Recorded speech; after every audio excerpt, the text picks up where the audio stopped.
أعوذ بالله من الشيطان الرجيم. بسم الله الرحمن الرحيم.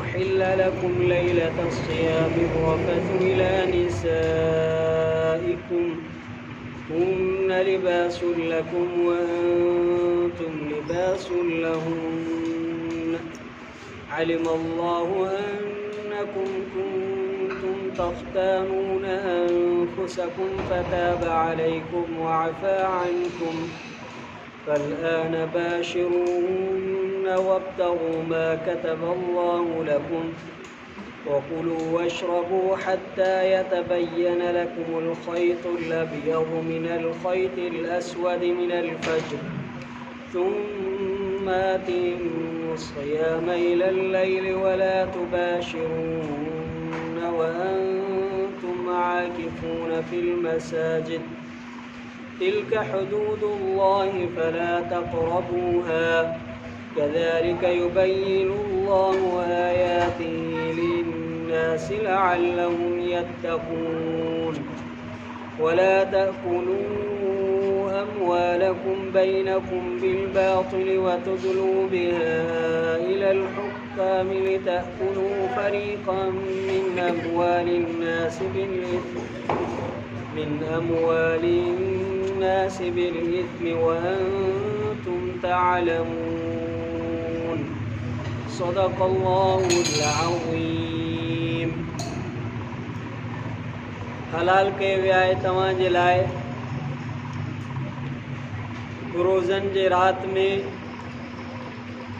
जिमा करणु पंहिंजे घरवारनि जे तरफ़ इहे ढक आहिनि लिबास आहिनि तव्हांजे लाइ ऐं तव्हां ढक आहियो लिबास आहियो इन्हनि जे लाइ या तो अल्लाह ताला बेशक तव्हां ख़यानत कंदा हुयो पंहिंजे नफ़्सनि सां पोइ तौबा क़बूल फ़रमाई तव्हां ते माफ़ कई तव्हांखे पोइ हाणे मुबाशरत कयो तव्हां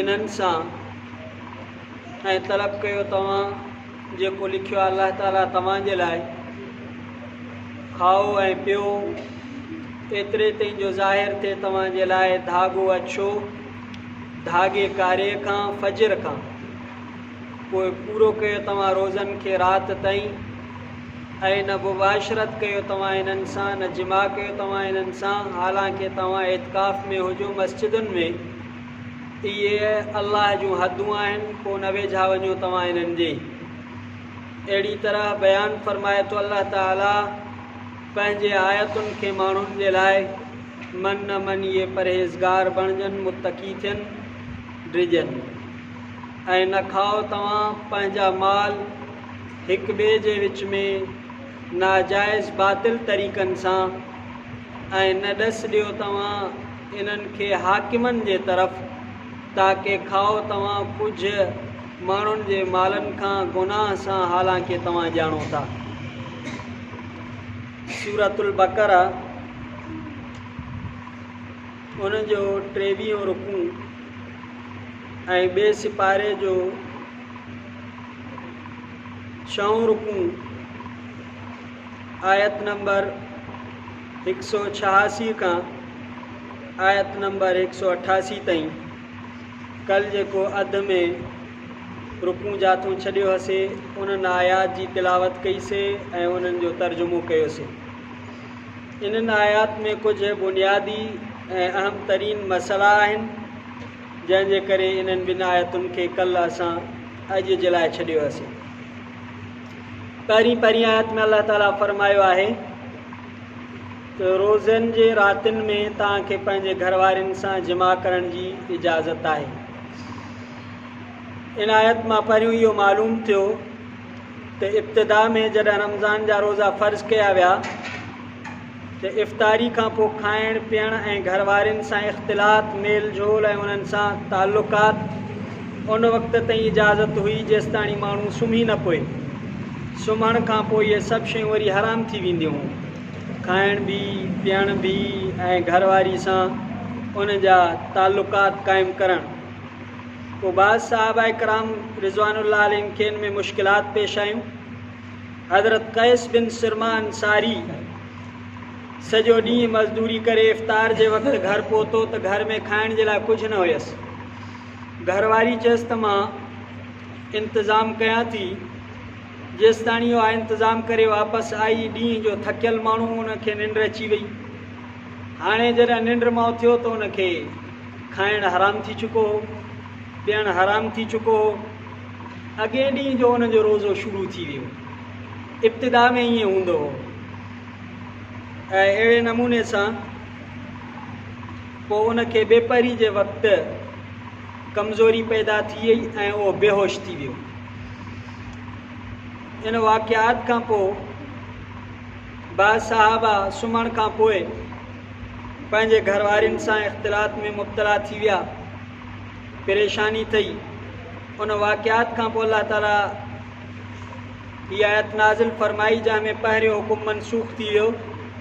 गुरूब आफ़्ताब खां पोइ तुलूए सुबुह सादिक ताईं पूरी राति, हाणे माना रोज़े खोलण खां पोइ रोज़े रखण ताईं जेको विच में टाइम आहे, हाणे खाई बि सघो था, पी बि सघो था, पंहिंजे घरवारी सां उन जा ताल्लुकात बि क़ाइमु करे सघो था। भली सुम्ही उथो, निंड करे उथो।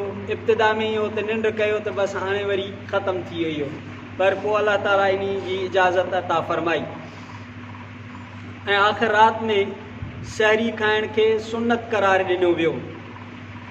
रफ़स जे लफ़्ज़ी माना आहे मर्द पंहिंजे घरवारी सां पंहिंजे ख़्वाहिश पूरी करण जे लाइ जेको कुझु कंदो आहे या चवंदो आहे, इहे सभु उन में शामिल आहिनि। पर हिते बेइतिफ़ाक़ उलमा आहे त मुड़ुस जो पंहिंजे घरवारी सां हमबिस्तरी करणु हिते मुराद आहे। इन आयत जे अल्लाह ताला फरमायो, इन में इफ़्तारी जो ऐं सहरी जो मसलो अल्लाह ताला बयानु फरमाए, हत्ता यतबय्यन लकुमुल ख़ैतुल अबयद, जेसि ताणी अछो धागो कारे धागे खां ज़ाहिर थिए, तेसि ताणी तव्हां सहरी जो वक़्तु आहे। सहरी जा कुझु मसला आहिनि, मुख़्तसर उन्हनि खे कंदे इन आयत में राति जी ऊंदाही खे कारे धागे सां अल्लाह ताला तशबीह ॾिनी।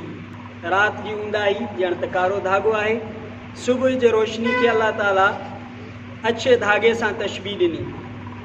रोज़ो शुरू थियणु ऐं खाइण पीअण ऐं वक़्त जो मुतयन थियणु, इन में अल्लाह ताला बयानु फरमाए, हत्ता यतबय्यन लकुमुल ख़ैतुल अबयद मिनल ख़ैतिल अस्वद। सहरी में जीअं कुझु वहमी मिज़ाज जा माण्हू हूंदा आहिनि, सुबुह सादिक खां पहिरियों ई खाइण पीअण वग़ैरह खे हराम सम्झंदा आहिनि, ऐं कुझु वरी अहिड़ा लापरवाह हूंदा आहिनि, बेफ़िक्री इख़्तियार कंदा आहिनि, जो सुबुह जे रोशनी जो यकीन थी वञण खां बावजूद बि खाईंदा पीअंदा आहिनि। पोइ अल्लाह ताला हिकिड़ो उसूल ऐं क़ानून ॿुधायो, खाइण पीअण ऐं रोज़े जे विच में हद फ़ासिल सुबुह सादिक जो यकीन आहे। उन यकीन खां पहिरियों खाइण पीअण खे हराम सम्झणु दुरुस्त न आहे। जेसि ताणी सुबुह सादिक जो यकीन नथो थिए, तेसि ताणी माण्हू सहरी करे सघे थो। ऐं जॾहिं वरी सुबुह सादिक जो यकीन थी वञे त पोइ हाणे खाइण पीअणु जाइज़ न आहे। इहो अल्लाह ताला शरीयत में मुक़ररु फरमायो। नबी सल्लल्लाहु अलैहि वसल्लम जे ज़माने में छा थींदो, हिकिड़ी हदीस आहे, हज़रत रसूलुल्लाह सल्लल्लाहु अलैहि वसल्लम फरमाया, हज़रत बिलाल जी आज़ान तव्हांखे सहरी खाइण खां मना न करे, ऐं फरमायूं त उहो राति में आज़ान ॾींदो आहे। ऐं फरमायूं त जॾहिं हज़रत इब्न उम्मे मक्तूम आज़ान ॾे त पोइ तव्हां खाइण पीअणु बंदि कयो, छो त उनजी सुबुह सादिक ते आज़ान हूंदी आहे। तंहिंजे करे इहो नबी सल्लल्लाहु अलैहि वसल्लम साहबा खे इहो मसइलो बयानु करे ॿुधायो त ईअं अल्लाह ताला फरमाए, तिल्का हुदूदुल्लाह, इहा अल्लाह जा कानून आहिनि, उसूल आहिनि शरीयत जा। हाणे इन में इहो मसइलो आहे उन्हनि माण्हुनि जे बारे में जेके अहिड़े मक़ामात ते आहिनि जिते सुबुह सादिक खे पंहिंजे अखियुनि सां ॾिसी करे यकीन हासिल करे सघनि था, मतिलबु ई साफ़ आहे, ऐं सुबुह सादिक जी इब्तिदाई रोशनी जी उन्हनि खे ॼाण ऐं सुञाण बि आहे, त उन्हनि खे लाज़िम आहे त बराह रास्त उफ़ुक़ खे ॾिसी करे अमल कनि। माना सुबुह सादिक जी ख़बर बि पवनि, मतिलबु ई साफ़ हुजे आसमान, त पोइ इहे भली कंहिं जंतरी खे न ॾिसनि, कंहिं घड़ी खे न ॾिसनि, उन्हनि खे डायरेक्ट उन जी ख़बर पए थी त पोइ इन जे मुताबिक़ भली सहरी कनि। पर शर्त आहे त हाणे असांखे शहर में इन्हनि शयुनि जी ख़बर ई कोन थी पए, मतिलब ई साफ़ कोन्हनि के। ऐं जिते इहा सूरत हाल न हुजे, मसलन खुलियल उफ़क़ बि न हुजे, मतिलब साफ़ बि न हुजे, या उन्हनि माण्हुनि खे सुबुह सादिक जी ख़बर बि न हुजे, त पोइ उहे ॿियनि आसार ऐं अलामतुनि सां हिसाब रियाज़ी वग़ैरह या जंत्रियूं वग़ैरह हूंदियूं आहिनि, त हाणे उहे माण्हू उन ते अमल कंदा। इहे जेके जंत्रियूं थींदियूं रमज़ान जूं उन्हनि खे इस्तेमालु कंदा। इन जे मुतालिक़ इमाम जसास रहमतुल्लाह अलैह अहकामुल क़ुरान में फ़रमायो आहे त जेकॾहिं मशकूक सूरत हाल माण्हू खे नज़र अचे थी त हाणे अलाए सहरी जो टाइम आहे अलाए न आहे, मशकूक सूरत हाल आहे, त उन वक़्त में खाइण पीअण ते इक़दाम न करे, बल्कि मशकूक हालत में सुबुह सादिक जो यकीन थियण खां पहिरियों कुझु वक़्तु खाइण पीअण खे छॾे ॾे, त ताकि उनजो रोज़ो थी वञे। पर जेकॾहिं मशकूक हालत में खाधई पीतई त हाणे गुनाहगार कोन थींदो, पर पोइ तहक़ीक़ मां साबित थियसि त सुबुह सादिक थी चुकी हुई, त हाणे उन ते क़ज़ा लाज़िम थी वेंदी, क़ज़ा रोज़े जी लाज़िम थी वेंदसि। सोच वीचार खां बाद में, तहरी खां बाद में, जांच जूझ खां बाद में ख़बर नथी पएसि ऐं ॿुॾतर जो शिकार आहे, मशकूक हालत आहे, त हाणे इन में गुनाह न थींदो, बाक़ी रोज़े जी क़ज़ा लाज़िम थी वेंदसि, आइंदा इहो रोज़ो क़ज़ा कंदो। अहिड़े नमूने सां जेकॾहिं झोड़ वारे ॾींहं में माण्हू खे इहो शक थो पए त सिजु लही वियो आहे ऐं उन इफ़्तार कई, उन खां पोइ ख़बर पयसि त अञा सिजु कोन लथो हो, सिजु निकिरी आयो, त इहो माण्हू गुनाहगार न थींदो, पर उन ते क़ज़ा वाजिब थी वेंदी। हाणे इन खे गुनाह न थींदो, बल्कि इन रोज़े जी उनखे क़ज़ा करणी पवंदी। त उन खां बाद में अल्लाह ताला एतिकाफ़ जा मसाला बयान फरमाया आहिनि। एतिकाफ़ जी लुग़वी माना आहे कंहिं जॻह ते टिकणु। इस्तिलाह क़ुरान ऐं सुन्नत में ख़ासि शर्तनि सां मस्जिद में टिकणु ऐं क़याम करण जो नालो एतिकाफ़ आहे। अल्लाह ताला फरमाए मसाजिद जमो जो सीगो आहे। एतिकाफ़ हर मस्जिद में थी सघे थो। हज़रात फुक़हा इहो बयानु कयो आहे त एतिकाफ़ सिर्फ़ु उन मस्जिद में थींदो जंहिंमें जमात थींदी हुजे। ग़ैराबाद मस्जिद जिते जमात नथी थिए उन में एतिकाफ़ दुरुस्त न आहे, छो त जुमो वग़ैरह या निमाज़ जे लाइ मसइलो थींदो, तंहिंजे करे जमात वारी निमाज़ जिते निमाज़ थिए थी उते माण्हू एतिकाफ़ करे सघे थो।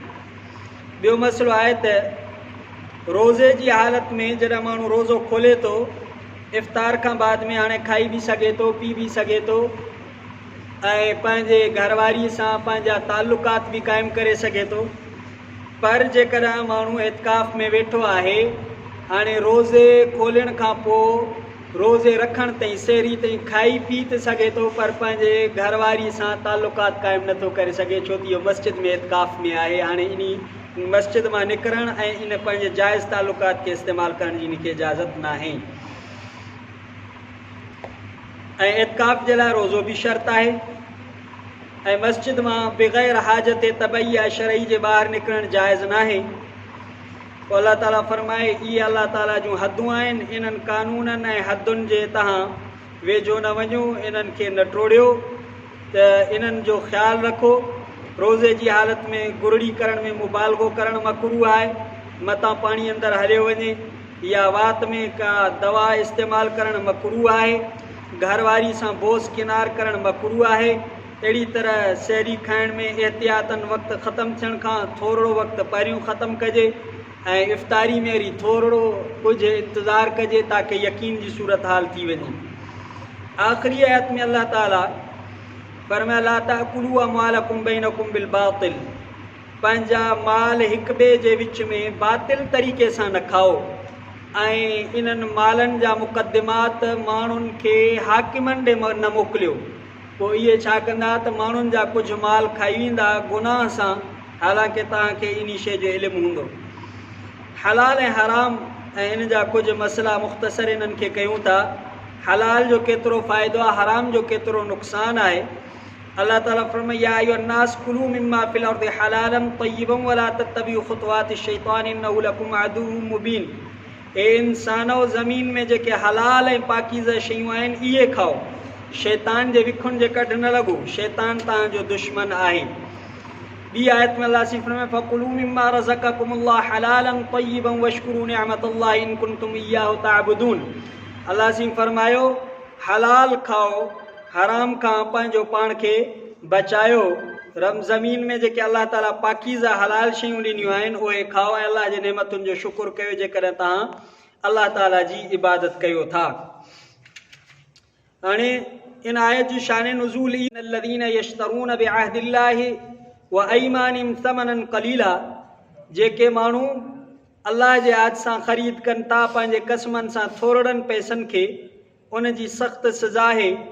पोइ उन साहबी सगोरे चयो जॾहिं आयत ॿुधाई, चई त बसि मां दावेदार खे ज़मीन ॾेई छॾी, मां पंहिंजे हक़ खां जेको आहे दस्तबरदार थियुमि। इन वाक़े में आयत नाज़िल थी त नाजाइज़ तरीक़े ते कंहिं जो माल खाइण या हासिल करण खे हराम करार ॾिनो वियो आहे। उन जे आख़िर में ख़ासि तौर ते कूड़ो मुक़दमो ठाहिणु, कूड़ो कसम खणणु, कूड़ी शाहिदी ॾियणु या ॾियारणु सख़्तु गुनाह आहे ऐं उन ते ममानियत आहे। इन में अल्लाह फरमाए वतुदलू बिहा इलल हुक्काम लिताकुलू फरीक़म मिन अमवालिन नास बिल इस्मि व अंतुम तालमून। माण्हुनि खे हाकिमनि जे तरफ़ न वठी वञो इन्हनि मालनि जे मुक़दमात में, ताकी उन्हनि जे ज़रिए तव्हां माण्हुनि जा मालनि जो कुझु हिसो खाई वञो गुनाह जे तरीक़े सां, हालांकि तव्हांखे इल्मु हुजे। इन में नबी सल्लल्लाहु अलैहि वसल्लम इरशाद फरमाए इन्नमा अना बशरुन व अंतुम तख्तसिमून इलैहि। नबी साईं फरमाए त मां इंसान आहियां, पोइ तव्हां मूं वटि मुक़दमा खणी ईंदा आहियो। शायदि कि तव्हां मां को ॻाल्हाइण में होशियारु हूंदो आहे, दलीलनि में माहिर हूंदो आहे, पोइ मां जेको ॿुधंदुमि उन अंदाज़े सां फ़ैसिलो कंदुमि। पोइ जंहिंजे लाइ मां फ़ैसिलो कयां हालांकि उन जे लाइ इहो हक़ न हुयो, पोइ इन खे न वठणु घुरिजे, मुंहिंजे इन फ़ैसिले सां उनखे हलाल ऐं जाइज़ न सम्झे, छो त मां बतौरे तक़ाज़ा बशरी इंसानी जे दलीलनि खे ॾिसी फ़ैसिलो कयो आहे। पर अॻे माण्हू खे यकीन आहे त इहो मुंहिंजो हक़ न आहे, मां सिर्फ़ु होशियारप जे करे इहो हासिलु कयो आहे। पोइ अल्लाह ताला जे नबी सल्लल्लाहु अलैहि वसल्लम फरमाए जेकॾहिं मां बि फ़ैसिलो करे ॾियांसि पर इन्नमा अक़्तउ लहू क़ितअतम मिनन नार, मां इन खे जहन्नम जो हिकिड़ो टुकड़ो कटे थो ॾियां। भली माण्हू खे जेकॾहिं नाजाइज़ तौर ते वक़्त जो काज़ी, मुस्लमाननि जो इमाम या को जज फ़ैसिलो करे ॾिए थो, हालांकि अॻे माण्हू खे ख़बर आहे त इहो नाजाइज़ आहे, ग़लति आहे, भली कोर्ट सगोरी उनखे ॾे, पर अलाह वटि इहो उनजे लाइ हलाल न आहे, इहो हलाल न थींदो। हाणे भली कूड़ो कसम खणे, कूड़ी शाहिदी खणी अचे, कूड़ा दस्तावेज़ ठाराए अचे, कूड़ा खाता ठाराए अचे, पर पाण खे यकीन अथसि ऐं अलाह खे बि इल्मु आहे त इहो इन जे लाइ कॾहिं बि हलाल कोन्हे, नाजाइज़ आहे। भली दुनिया उन खे जाइज़ चए, हलाल चए, पर अलाह वटि इहो हलाल कोन्हे। हलाल माल जी बरकत केतिरी आहे? हलाल माल जी बरकत में इंसान जा अमाल ऐं उन जा अख़लाक में वॾो उनखे दख़ल आहे। जेकॾहिं माण्हू जो हलाल माल नथो खाए त उन जा अमल बि नथा सुधरनि ऐं उन जा अख़लाक बि नथा सुधरनि। अल्लाह ताला फरमाए या अय्युहा रसूल कुलू मिन अत्तय्यिबाति वअमलू सालिहा इन्नी बिमा तअमलून बसीर। ए रसूलो पाक शयूं खाओ ऐं अमाल सालिहा कयो, मां तव्हांजे अमलनि खे ॾिसंदड़ आहियां।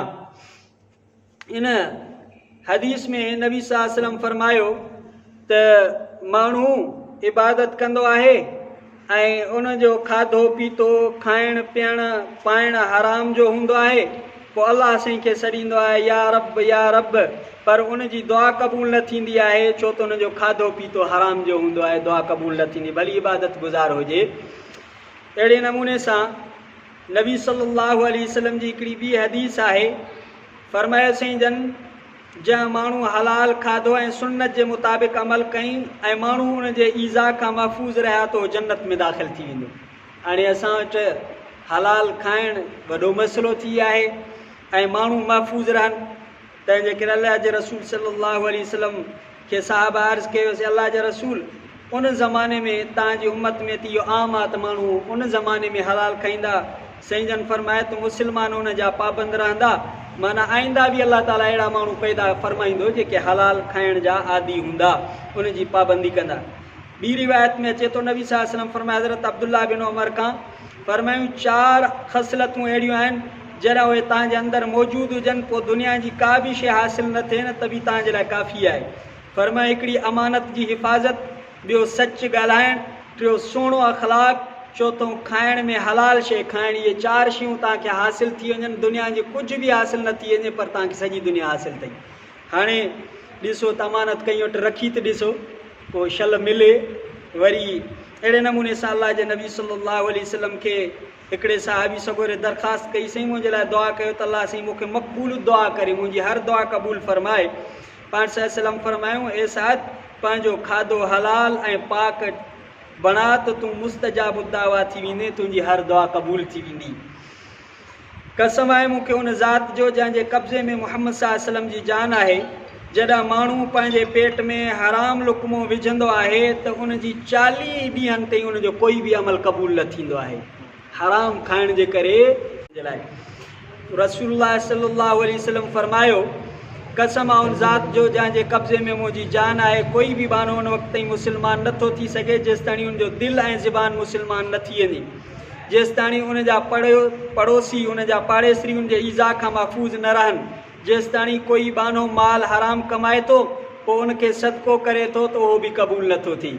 हाणे असां वरी ईअं असांजी सोच हूंदी आहे, व्याज जा पैसा वठी, रुश्वत जा पैसा वठी पोइ चवंदा सदको कंदासीं। इन्हनि हराम जे पैसनि मां सदके करण सां सवाबु कोन मिलंदो, बल्कि जेकॾहिं सवाब जी नियत थो सम्झे ऐं सम्झे थो सवाब जो मां कमु कयो रहंदो गुनाह थींदसि। ग़लति शइ इस्तेमालु करणु ऐं अहिड़े नमूने सां उन मां ख़र्च करे थो त उन में बरकत न थींदी। जेकॾहिं उन्हनि खे पंहिंजे वारसनि जे लाइ छॾे थो त उन्हनि जे लाइ जहन्नम जो सामान छॾे थो वञे। ईअं माण्हू हराम जूं मिल्कियतूं छॾे था वञनि पोयनि जे लाइ, इहे जहन्नम उन्हनि जे लाइ ख़रीद करे छॾे था वञनि। माण्हू चवनि था ॿिन्ही हथनि सां ॿिन्ही पेरनि सां माल गॾु करे पोयनि खे ॾेई वञूं, न पोयनि खे फ़ाइदो न पाण खे फ़ाइदो। अलाह जे नबी सल्लल्लाहु अलैहि वसल्लम फरमायो उन्हनि जे लाइ जहन्नम जो इहो सामान ख़रीद कनि था। आख़िरी ही हदीस मुख़्तसर इनखे पढ़ी पोइ इजाज़त था वठूं। हज़रत अब्दुल्ला बिन उमर रज़ियल्लाहु ताला अन्हु फरमाइनि था, नबी सल्लल्लाहु अलैहि वसल्लम फरमाए हिकिड़े दफ़े ख़ुतबो इरशाद फरमायूं त ए मुहाजिरनि जी जमात, 5 ख़सलतूं आहिनि जंहिंमें अलाह ताला खां पनाह घुरां थो, उहे जॾहिं तव्हांजे अंदरि पैदा थी वेंदियूं त पोइ उन्हनि ते हीअ अलाह जी सज़ा थींदी। हिकिड़ी आहे जॾहिं का क़ौम में बेहयाई थींदी त अलाह ताला उन ते ताऊन ऐं वायरस अहिड़ा नयूं बीमारियूं मुसलत कंदो जो उन्हनि जे अबनि ॾाॾनि बि न ॿुधियूं हूंदियूं। हाणे इहा आहे बेहयाई, बुराई, फहाशी, उरियानी, ज़िना, लिवातत, हर तरह सां अलाह सिंह फरमाए पोइ वायरस, पोइ इहे बीमारियूं जिन जा तव्हां नाला ई न ॿुधा हूंदा, तव्हांजे अबनि ॾाॾनि नाला न ॿुधा हूंदा। ॿियो फरमाए जा क़ौम में माप ऐं तौर में कमी ईंदी त उन्हनि ते अलाह ताला ॾुकर ऐं महांगाई ऐं मशक़त ऐं महिनत ऐं हाकिम ज़ालिम उन्हनि ते मुसलत कंदो। हाणे ॾिसो असांजी हर शइ में माप तौर में खोट आहे, पोइ इहे सज़ाऊं मुआशिरे में आहिनि।